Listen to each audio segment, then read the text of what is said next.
My name is Min Kim, and we'll be talking about how Gastown was remade in the 1970s. Today, Gastown is one of Vancouver's most photographed neighborhoods, but behind the cobblestones and the boutiques is a complicated history.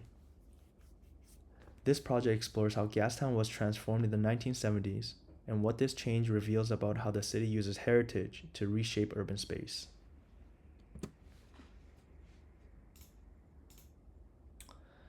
In August 1971, Gastown was the site of a violent confrontation between police and young people protesting drug laws.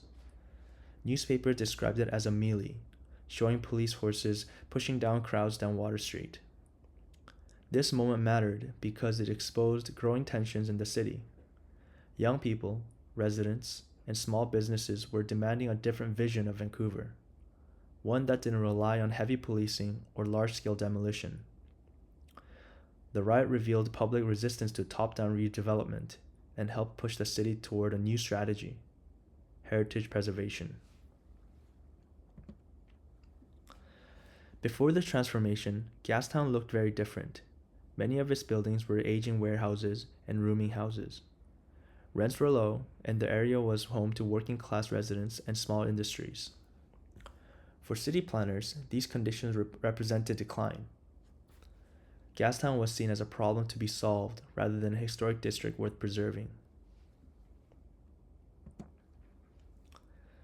In 1970, the city supported Project 200, a major development plan that included office towers, elevated walkways, and freeway connections.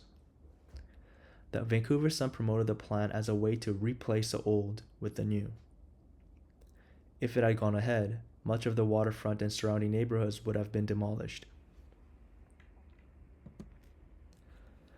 Opposition quickly grew. Residents in Strathcona, Chinatown, and Gastown argued that Project 200 would destroy established communities. Local activists, architects, and business owners challenged the freeway and tower plans. Their resistance eventually stopped the project, marking a turning point in how Vancouver approached development. After the Gastown riot, the city recognized that the old approach, like demolition, policing, and top-down planning, was no longer acceptable. Instead, officials began promoting the area as historic and unique.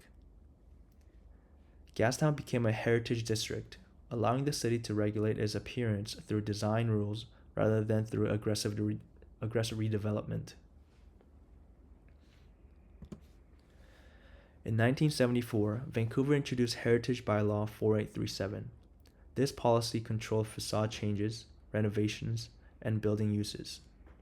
On the surface, it protected the historic character, but also gave the city strong power to shape the neighborhood's future. Preservation became a form of planning, a new way of directing redevelopment. As restoration projects began, Gastown was promoted as a charming step back in time. Tourist brochures and newspapers described it as a lively historic district filled with shops, cafes, and cobblestone streets. This marked a shift. History became a product. Heritage was used to attract visitors, investments, and a new middle-class audience. But behind the restored storefronts, the social landscape changed. As rents increased, many low-income residents and small businesses were pushed out.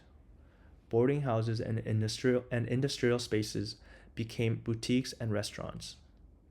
The city preserved the buildings, but not the communities that once lived within them.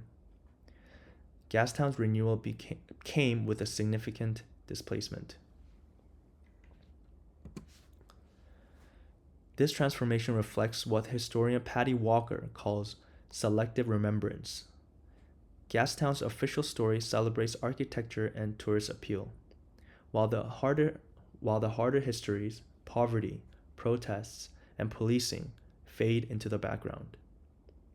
The city preserved the look of the past, but not the full experience of it. What remains is a curated version of history.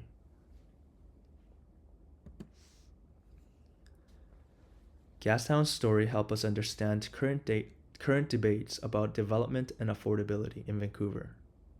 Heritage districts, creative districts, and revitalized neighborhoods often bring investments, but they can also exclude long-standing communities.